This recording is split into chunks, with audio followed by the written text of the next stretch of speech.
Hello everyone, it's Aaron here, aka the Cricket Connoisseur, and welcome back to another video here on the YouTube channel.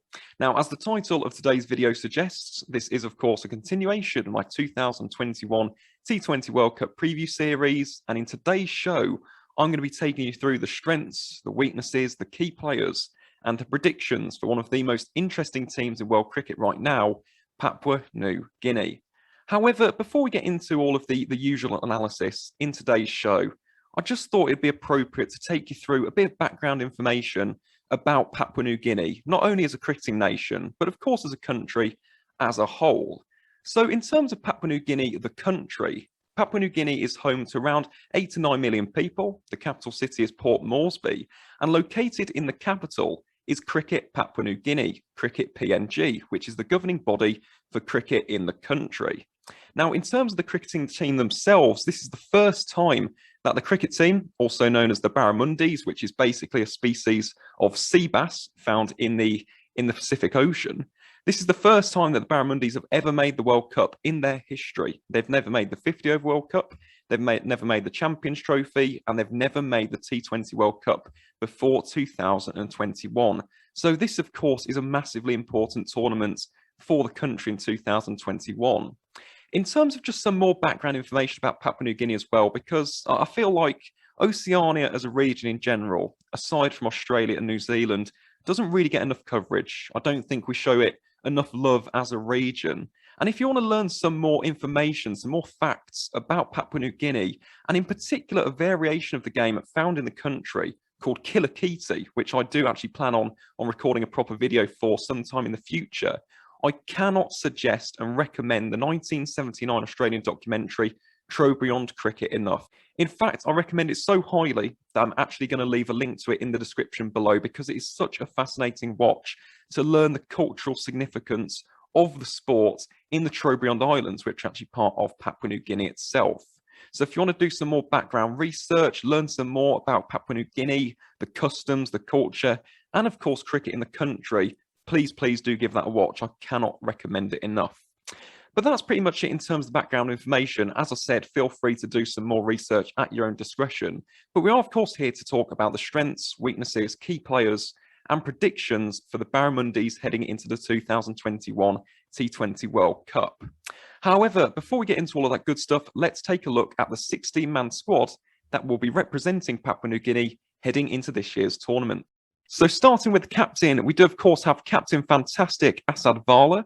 Then we have Charles Lamini, Simon Atai, Sese Bao, Kipling Doriga, Jack Gardner, Hiri Hiri, Jason Keeler, Kabua Vagi Maria, Nasena Pokana, Damien Ravu, Legasiaka, Chad Soper, Gaudi Toka, Tony Yora, and rounding out the Papua New Guinea squad for 2021 is Norman Vanua.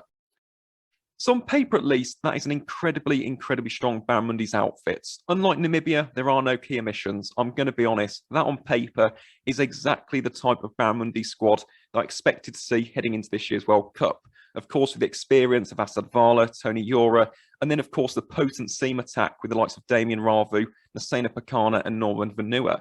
So there are no, little bits of omissions. There are no issues or qualms, to be honest, on my end with the Barramundi squad in this year's tournament. So with that in mind, let's take a closer look. Let's take a bit more of an analytical look at this Barramundis outfit heading into the tournament. So let's first of all start with the strengths. And I've already alluded to it there already, and that is of course experience.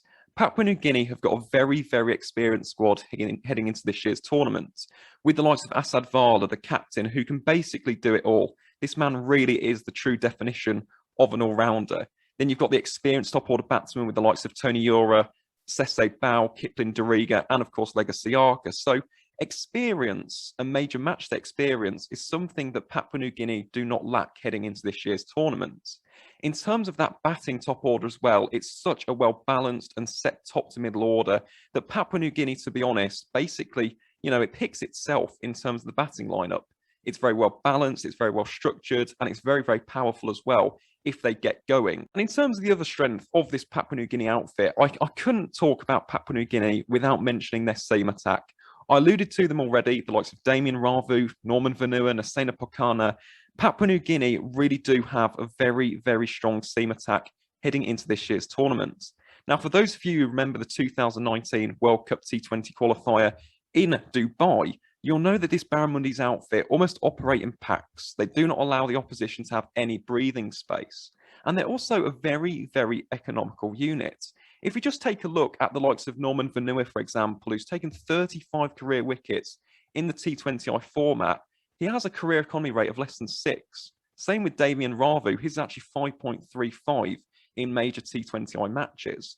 So this Papua New Guinea outfit is absolutely lethal when it comes to the seam attack, and that is definitely going to be a key area of strength for the Barramundis heading into this year's competition. However, of course, with any team, I mentioned this with Namibia as well, you don't just have strengths, you do have areas of weakness. And in that regard, Papua New Guinea do also have some vulnerabilities heading into this year's tournament.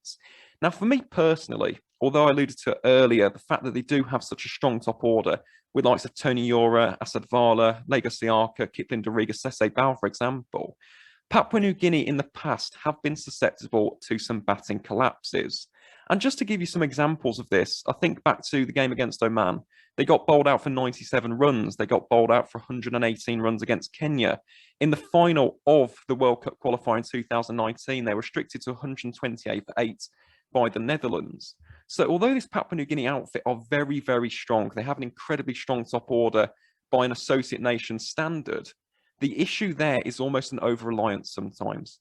If the likes of Yura and Vala don't get them off to a fast start, if they don't put up a significant partnership, the Barramundis are susceptible to batting collapses. So that is definitely something that this squad, this outfit, this Barramundis team have to watch out for heading into this year's tournament. Because if the likes of Yura and or Vala do fall early, let's say the likes of Siaka, Sese Bao and Doriga, let's say those guys don't get enough scores, will the middle slower order be able to wag? Will they be able to finish off an innings? Will they be able to put up some partnerships of real substance? And that, for me, really will be the deal breaker for Papua New Guinea heading into this year's tournament. So do keep an eye out for that. And hopefully, Barramundis fans, that will, of course, not happen in the group stage.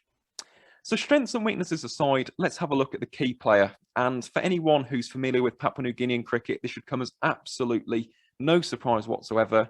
But my choice for key player is, of course, the captain himself, Asad Vala. I said it before, this guy really is the true definition of an all-rounder. He's Papua New Guinea's second all-time leading run scorer, third all-time leading wicket taker in T20I cricket, and he's got some of the safest hands in associate cricket in the world right now. Asad Vala really is the talisman of this Barramundis outfit. And to be honest, I do feel as though any success that Papua New Guinea do have in this year's tournament will rely heavily on their captain. When I watch Papua New Guinea, he almost has this sense of idolism about him. The team really do look up to him. He motivates them through his performances. And if Asad Vala can produce a quick 550, if he can take some wickets with his spin as well, or take an excellent catch, it really does galvanise and motivate the entirety of this Barramundis team. So without a shadow of a doubt, definitely my choice for key player, someone that you have to be watching out for in this year's tournament from a Papua New Guinean perspective. Watch out for Asad Vala, Captain Fantastic himself, and hopefully, fingers crossed, Papua New Guinea fans, Asad will, of course, have an excellent tournament for the Barramundis. In terms of some other players to watch as well, I've mentioned the seamers, the likes of Ravu, Vanua and Pakana. I'm also going to go for Kipling Doriga. Now, for those of you who have seen Kipling keep before, he's an extremely dynamic and enterprising wicketkeeper batsman. He's very handy with the bat, but in particular with the gloves, that's where I think he really shines out and stands out in this Barramundis outfit. He's an excellent wicketkeeper. And to be honest, when you've got the likes of Asad Vala, for example, when you've got the seamers as well, and you need someone behind the stumps to really, motivate and energise the team with a good piece of glove work, with an excellent catch or a sharp stumping, Kipling Doriga really does deliver in that facet for Papua New Guinea. So I'd also keep an eye out for him behind the stumps. He's a very, very entertaining character indeed. So with our main analysis out of the way, you know how these shows end. We do, of course, have the prediction. Now, this is interesting for me for Papua New Guinea because they are actually quite a well-ranked side. Unlike Namibia, who are 19th in the world, Papua New Guinea are currently 16th in the T20I rankings by the ICC. They're actually higher ranked than the likes of Oman, Namibia, and the Netherlands, which is quite interesting. In their group as well, which is being played at Al Emirat in Oman. There's going to be a lot of turn. They're playing the likes of Oman, of course, in their group. They do also have some excellent spin options, in particular CJ Amini with his leg breaks, and of course Asad Vala with his off spin.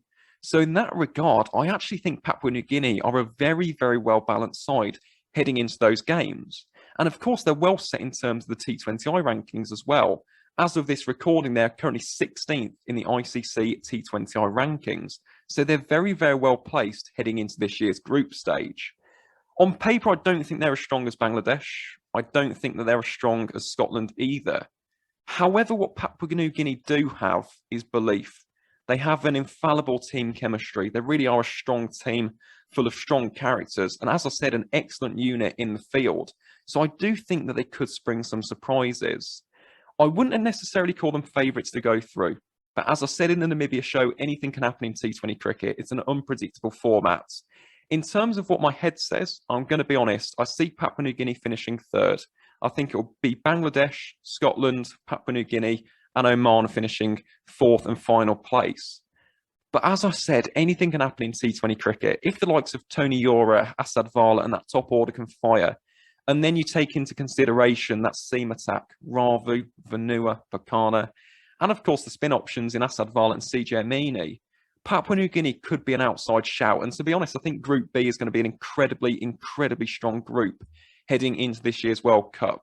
So anything can happen. But personally, I think the Barramundis, I think they're going to do well. I hope they get at least one victory in their first ever major ICC tournaments. So I'm going to predict them finishing third place in Group B. But please do let me know in the comments if you disagree with that. Let me know your thoughts on the video. Let me know your thoughts about the strengths and weaknesses of this Barramundis outfit heading into the T20 World Cup. And of course, guys, just before I do end the video, remember to like, share, comment, subscribe, all of that good stuff to help the YouTube algorithm and help people find my channel more easily. But that is it from me for today's video, guys. I hope that you've enjoyed it. And as always, we'll see you on the next one.